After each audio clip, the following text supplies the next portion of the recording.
खुशियाँ कम और अरमान बहुत हैं। खुशियाँ कम और अरमान बहुत हैं, जिसे भी देखो परेशान बहुत है। जिसे भी देखो कोई अपने से परेशान है तो कोई अपने से ज़्यादा औरों से परेशान। कई लोग अपनी उपलब्धि से कम परेशान हैं, दूसरे को उपलब्ध होगा इसलिए ज़्यादा परेशान है। खुशियाँ कम और अरमान बहुत हैं, जिसे भी देखो परेशान बहुत है। करीब से देखा, करीब से देखा तो निकला रेत का घर, मगर दूर से इसकी शान बहुत है। कहते हैं सच का कोई मुकाबला नहीं, मगर आज झूठ की पहचान बहुत है। मुश्किल से मिलता है शहर में एक आदमी, यूं तो कहने को इंसान बहुत है। यूं तो कहने को इंसान बहुत है। कल का माजरा जो दिखा, भैया वृत्ति करते करते एक सज्जन बोले कि कम से कम 5 करोड़ का बारूद अकेले किशनगढ़ में, 5 करोड़ का बारूद पटाखे अकेले किशनगढ़ में जलाए गए, और इतना महंगा जहर अपनी मौत के लिए खुद हवाओं में घोला गया। अगर ये 5 करोड़ ईमानदारी से इकट्ठे किए जाते तो यहाँ जो गौशाला चलती है, बीमार गायों का इलाज होता है, लंगड़े लूले जानवरों का परवरिश होती है, पूरे साल भर कहीं और भीख मांगने नहीं जाना पड़ता। केवल वो बारूद की राशि इकट्ठी हो जाती तो वो जो शिलाइन पर हैं, जो अस्वस्थ हैं, जो लंगड़े लूले जानवर हैं, उनका भी जीवन शांति और सहजता से व्यतीत होता। एक गौशाला के लिए, एक अनाथालय के लिए एक बड़ा सहारा होता। लेकिन लोगों की बेवकूफ़ी देखो। आप कहोगे पहले क्यों नहीं कहा? पहले भी कहा हमने तो कि इस तरह के गलत काम नहीं होना चाहिए। बारूद जलाने से मिला क्या? आदमी के हाथ में 100 का नोट है और कहो इसमें आग लगा दो, नहीं लगाएगा।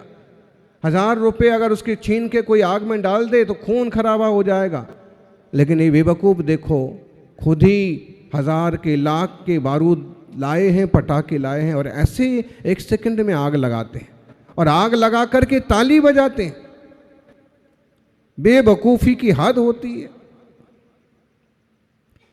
और जो अभी आप सुन रहे थे कि सच में जैसे इजराइल ने हमास पर हमला किया हो, बम छोड़े जा रहे हो, सब भयंकर प्रदूषण, भयंकर आग, भयंकर आवाज,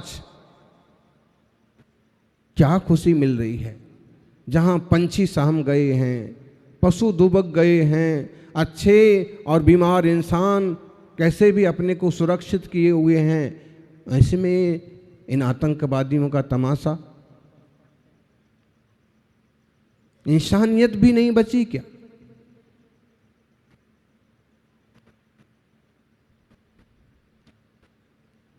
फुटपाथ पर दीपक बेचने वाले को अगर वो 1000 रुपये दे के आते जिनसे पटाखे खरीदे तो अपनी दिवाली खुशी खुशी मनाता। उसका 5 रुपये का दीपक तुम्हें 2 रुपये में चाहिए, लेकिन 1000 रुपये के पटाखे में आग लगाते शर्म नहीं लगती? लारी पर सामान लेके निकलने वाले, ठेले पर सामान निकलने वाले से पैसे पैसे का मोल भाव करते हैं लोग, और दुष्टता की हद होती है कि लाख रुपए के पटाखों में यूं आग लगा देते।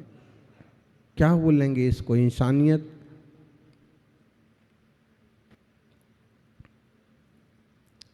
मालूम है माइक की आवाज़ शहर में जाती है, सुनाना भी शहर के लोगों को ही। जानवर तो आज भी काफ़ी अनुशासित हैं, अपनी मर्यादाओं में रहते हैं, लेकिन इंसानों का कोई ठिकाना नहीं रहे। क्या होगा? भगवान महावीर ने जिस दिन सब कर्मों का क्षय करके मोक्ष पाया, विकारों से मुक्ति पाई, संसार से मुक्ति पाई, उस दिन भी लोग व्यसन और विकारों में आकंठ रूप होते हैं। श्री राम ने जिस दिन मर्यादाओं का पाठ पढ़ाया, मर्यादाओं का एक अध्याय पूरा किया, उस दिन लोगों के ऐसे खटकर्म ऐसी बेहूदी हरकतें, ऐसी अमानवीयता की चेष्टाएं कि अपने ही हवा में खुद ही जहर घोले। ऐसा हुआ करता था कि किसी देश और समाज को नुकसान पहुंचाना है तो पड़ोसी राज्य जहर घोलते थे पानी में, नदी में, तालाब में, और ये बेवकूफ खुद ही हवा में घोल रहे। नदी और तालाब तो बदल लिया जाए, मान लीजिए पानी कहीं और से भी एक बार आ जाए, लेकिन हवाएं तो पूरी एक दूसरे में मिक्स हो गई। दिल्ली का प्रदूषण का रेट क्या है? 400 पार है, यमुना पार है, लेकिन यहाँ का हाल भी कोई अच्छा है क्या? दिल्ली वाले बैठे हैं, सुनील जी और काफ़ी सारे लोग, कहीं भी हो, दिल्ली हो, मुंबई हो, लेकिन इस तरह की हरकतें जो इंसान कर रहे, क्या मिलता है? अगर इसमें कोई कहे कि उद्योग को बढ़ावा मिलता है, तो ऐसा कैसा उद्योग और ऐसा कैसा बढ़ावा? कई बार वो पटाखे बनाने वाले फैक्ट्री में आग लगती है तो उसमें ही भरता बन जाता है। अभी यहीं पान की दुकान में आग लग गई, कारण जो भी है, लेकिन एक परिवार का सहारा। बड़ी दुनिया में बड़ी तकलीफें हैं, बड़ी दुख हैं। हमें चाहिए कि अगर हम थोड़ी सी सक्षम हैं तो किसी को दुख बांटने की कोशिश करें। इंसानों के दुख बांट लें, जानवरों के दुख बांट लें। कोई भूखा प्यासा गरीब कमज़ोर दिखता है तो उसकी सहायता करें। ये जिस आदमी ने 1 लाख रुपए पटाखे जलाए, उसके ही पास कोई जाए कि भाई दवा के लिए 500 रुपये दे दो, गालियां सुनने को मिलेंगे। कोई एक आध इंसान मिले कि दवा दिला दे, तो हम कहाँ जा रहे हैं? इस पर चिंतन होना चाहिए। समाज के 30 त्योहार खुशियाँ लेकर के आते हैं, खुशियाँ बांटने के लिए आते हैं, लेकिन इतने स्वार्थी मत बन जाइए कि जो आपको अच्छा लगता है वही खुशियाँ बन जाएं, और चाहे किसी और को तकलीफ हो जाए। अस्थमा की, खांसी की, कब्ज की बीमारियां बढ़ेंगी, बढ़ रही हैं। कोई बता रहे थे कि दिल्ली में 1200 लोग इन 3-4 दिनों में लंग्स, फेफड़े के इन्फेक्शन से अस्पताल पहुंच गए। 80,000 से ज़्यादा लोग बीमार पड़ गए। लाइन लगी है मरीजों की, और फिर और जहर बढ़ाए जा रहे हवा में। महावीर स्वामी कहते हैं, पर्यावरण को संभालिए। जिस धरती पर तुम्हें रहना है उस धरती को आप अपने आचार विचार, संस्कार और संस्कृति से संवारिए। खान पान की भी शुद्धि रखिए, खानदान की भी शुद्धि रखिए। आजकल तो माँ बाप का ही ठिकाना नहीं पड़ता है, क्या पहन रहे हैं, क्या खा रहे हैं, मोबाइल में क्या देख रहे हैं, और फिर बच्चों को संभालने की कोशिश कैसे होगी, कैसे संभलेंगे? आपकी खुद की चंचलता नहीं संभल रही, छोरे छोरियां इधर उधर भागें और खटकरम करें, तो आप कैसे हैंडल करेंगे?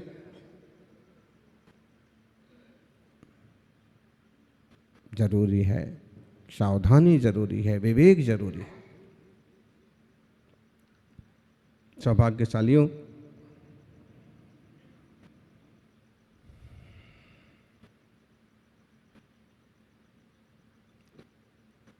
यूं तो दुनिया में आदमी बहुत हैं, लेकिन इंसान के दर्शन दुर्लभ हो गए।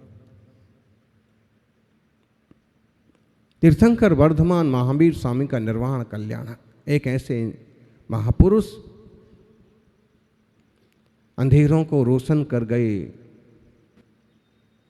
अंधेरों को रोशन कर गए, जिनकी छटा निराली है।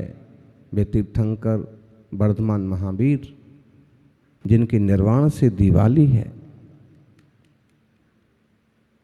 जिनके निर्वाण से दिवाली अंधेरे में भी उजाला हो गया, और इस उजाले में भी प्रदूषण का, धुएं का काम करने वाले दरिद्रों को देखो।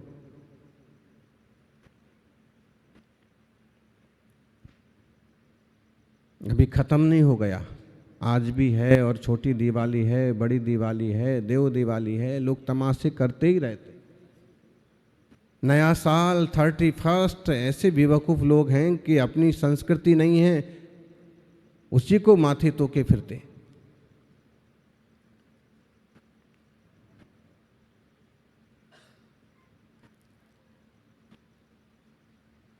कठोर शब्द जरूर हैं, लेकिन क्या फिक्र भी नहीं है। अब वैसे चतुर्मास खत्म भी हो गया, क्या खरा चाहे। सरलता से सीधे शब्द समझ में नहीं आते, सीधी प्रवृत्ति समझ में नहीं आती। अरे मुनिराज ने जो कह दिया सो ठीक है, गुरु ने जो कह दिया सो ठीक है। एक पत्र रखा है, दिल्ली से आए हैं दिनेश, उनने रखा। कुछ लोग न जाने कैसे गुरुओं से नाराज हो जाते हैं, जाने कहाँ से अपने अंदर इतनी हिम्मत ला पाते हैं। गुरुओं के दर्शन बंदन पूजन का हमारा अधिकार है, चौका लगाकर प्रगान करने का भी अधिकार है। वो हमारे चौके में आए ना आए, वह उनकी विधि, वह उनकी कृपा पर निर्भर करता है। ये उनका अधिकार है, इसमें तुम्हें नुक्ताचीनी करने की क्या जरूरत पड़ी है। वो हमारे यहाँ नहीं आया, उनके यहाँ पहले दिन चले गए, उनके यहाँ ऐसा हो गया, इनके यहाँ चले गए, हमारे यहाँ। और उनकी विधि है, वो उनकी कृपा है, उस पर तुम्हें क्या टीका टिप्पणी। पहले दिन किसके यहाँ हुआ, आखिरी दिन किसके यहाँ हुआ, इस पर तुमको टीका टिप्पणी करने का क्या अधिकार है। तुम अपना कर्म करो, हर कर्म अपना करेंगे। ऐ वतन तेरे लिए, हे धर्म तेरे लिए, हे गुरु तेरे लिए। फिर जो हमारे भाग्य में होगा, जो आपकी कृपा में होगा, वो हमें मिल जाएगा।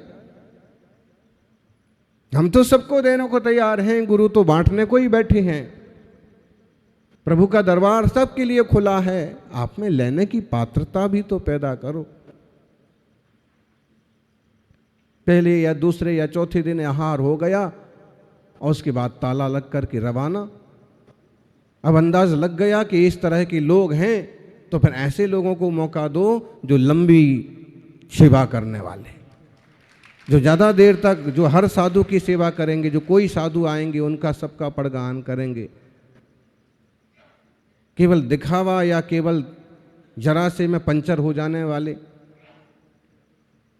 तो आप अपना कर्तव्य करिए।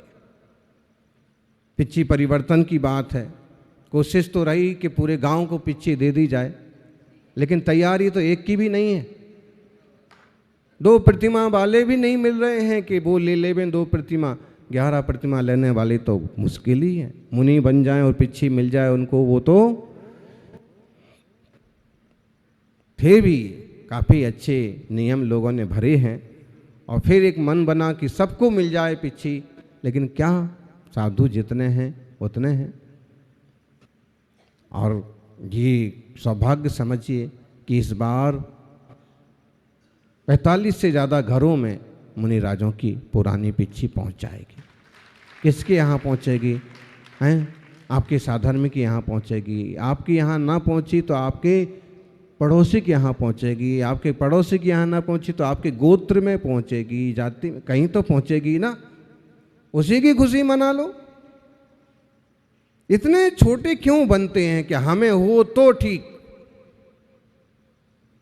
सिर्फ हमें ही लाभ हो तो अच्छा। अरे किसी को भी हो, हम किसी और की खुशी में भी शामिल होना सीखें।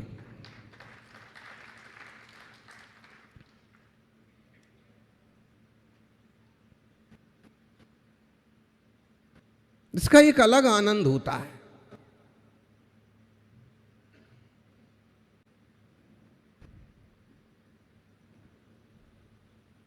सौभाग्यशाली हो, अनादिकाल से जीव परिभ्रमण कर रहा है। तीर्थंकर वर्तमान स्वामी का मंगलमय चरित्र हमें शिक्षा देता है कि जब तक संभलोगे नहीं, जब तक सावधान ना होगे, तब तक संसार परिभ्रमण चलता रहेगा। कोई नहीं बचा सकता। आपके परिणामों के, आपके सुख दुख के कर्ता आप हैं।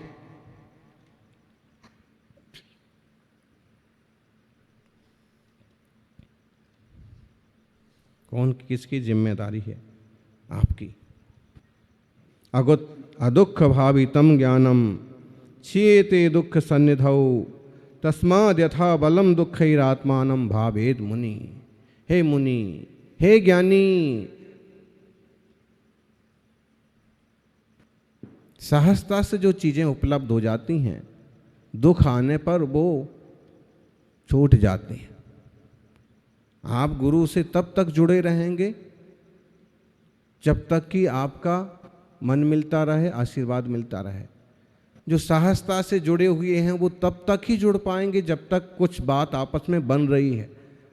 लेकिन जिस दिन फटकार पड़ गई, जिस दिन मन का ना हुआ, जिस दिन, आज भी कई श्रावकों के मन था कि उनके घर कलश के निमित्त से मुनिराज पहुँचे, लेकिन फिर कल तो इतने आग्रह आ गए कि आप उधर जाएंगे तो इनका घर भी है, उधर जाएंगे तो हमारा घर भी है। फिर मन में ये विचार आया कि बड़े कलश वाले को रखने अपन हाथ लगाने चले जाएंगे और छोटे कलश वाले के यहाँ ना जाएंगे तो उनको भी कैसा लगेगा। दूसरा, इसमें तो स्पष्ट राग द्वेष मालूम पड़ेगा ना कि उनको तो महाराज जी चले गए, हम छोटे थे, हमने छोटा कलश लिया और हमको, तो फिर हमने इशारा कर दिया कि भाई लगभग सबके यहाँ चरण आहार आदि के निमित्त से पड़ गए हैं, इसलिए आप ये लोभ मत करो कि आज भी महाराज जी चलें। और उस श्रावकों का समर्पण कहो, कोई ज़्यादा जिद नहीं, और सब अपना कलश लेकर के घर जाके विराजमान कर। परिस्थितियां भी समझने पड़ी। अगर उसमें कोई उलझ जाए कि हमने तो इसलिए लिया था कि आप आएंगे, ये वो फलाना ढिकाना, कैसा माहौल बन जाएगा, मुनिराज का कैसा चित्त हो जाएगा कि बड़ी मेहनत से मैंने लिस्ट तैयार की, ये नाम चुने, और लोग जो है उस पर ऐसी टीका टिप्पणी करते हैं और वो त्यागी व्रति की निष्ठा पर या ईमानदारी पर उंगली उठाते हैं, तो ये बहुत बुरी बात हो जाती है। तो चाहे दुख क्यों ना आ पड़े, चाहे उनकी तरफ से फटकार क्यों ना पड़े, चाहे उनकी तरफ से हमारी उपेक्षा हो जाए, तो भी जुड़े रहेंगे, तो ही वह सच्ची भक्ति कहलाएगी। पता नहीं उसके पीछे क्या रहस्य है। वो ऐसे तो नहीं है कि आपसे द्वेष करें, कि आपको डांटें। हो सकता है इसमें कुछ कारण होगा, हो सकता है इससे हमारा कुछ विकास होगा, हो सकता है इससे हमारी सहनशीलता होगी, हो सकता है हमारी परीक्षा की घड़ी हो।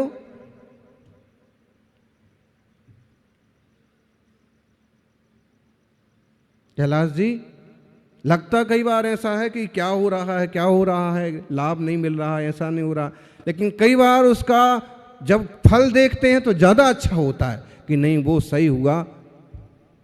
आज महाराज जी अगर उनके घर चले जाते तो बाकी और 30-40 लोगों की भी तो अपने कलश हैं, वो भी बेचारे क्या सोचते, क्या बोलते।